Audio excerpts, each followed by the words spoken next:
Hello everyone, this is Richa Sharma. Welcome और welcome back to my channel.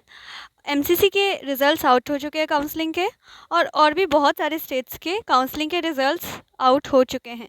So first of all congratulations to everyone जिन्हें कोई ना कोई college allot हो चुका है, स्पेशली जीएमसी वाले। एंड फॉर दोज जिन्हें कॉलेज नहीं मिला है, राउंड 2 के लिए ट्राई करें। उम्मीद मत ख़त्म कीजिए, आपने बहुत मेहनत की है। सो या you will definitely get the college. और अब of course the main question of the video कि क्या मुझे एक जीएमसी मिला या मुझे नहीं मिला, और मिला तो क्या हुआ उस दिन। So let's start. बेसिकली शाम को हम रिज़ल्ट देख रहे थे, मतलब ढूंढ रहे थे अलॉटमेंट हुआ कॉलेज कि नहीं हुआ। 13 अगस्त की बात है, क्योंकि उस दिन महाराष्ट्र का आउट होने वाला था। सो हमने लॉगिन किया। शाम की बात बता रही हूँ क्योंकि दोपहर को नहीं आया था।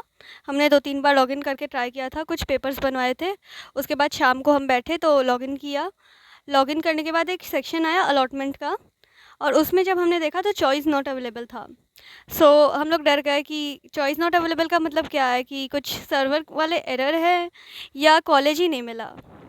फिर मम्मा ने टेलीग्राम खोल के देखा तो ये प्रॉब्लम कुछ लोगों के साथ थी।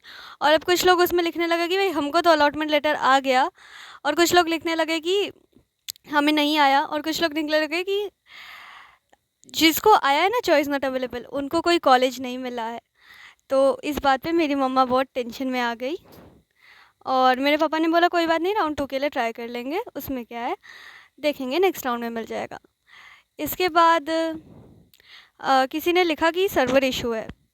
सो हमने सोचा कि हाँ, अभी अभी तो वो लोग डालना शुरू किए हैं, तो कुछ देर के बाद देखेंगे तो शायद कुछ हो जाएगा।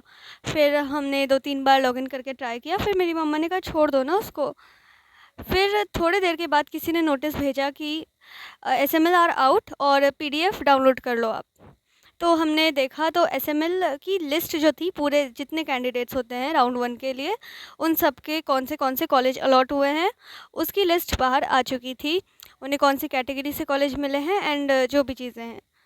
सो हमने जब देखा, सो उसके आगे, हमारे नाम के आगे, मेरे नाम के आगे एक जीएमसी थी, विच इज़ 30+ ईयर्स ओल्ड। तो हाँ, पुरानी जीएमसी है। मेरे मार्क्स के रेंज में एक जीएमसी मुझे मिल गई।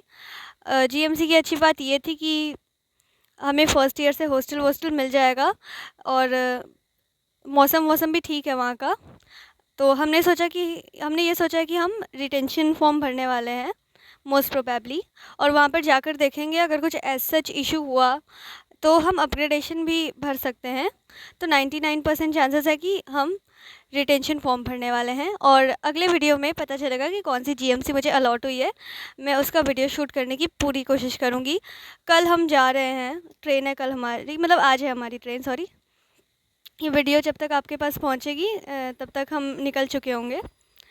और डॉक्यूमेंट्स बहुत सारे लगते हैं, सारे डॉक्यूमेंट्स को प्रॉपर्ली अरेंज करना और ये सब चीज़ें, इसमें बहुत टाइम जाता है।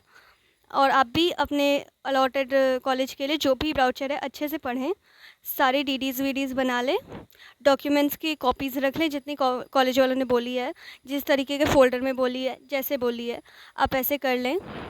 All the best, thank you.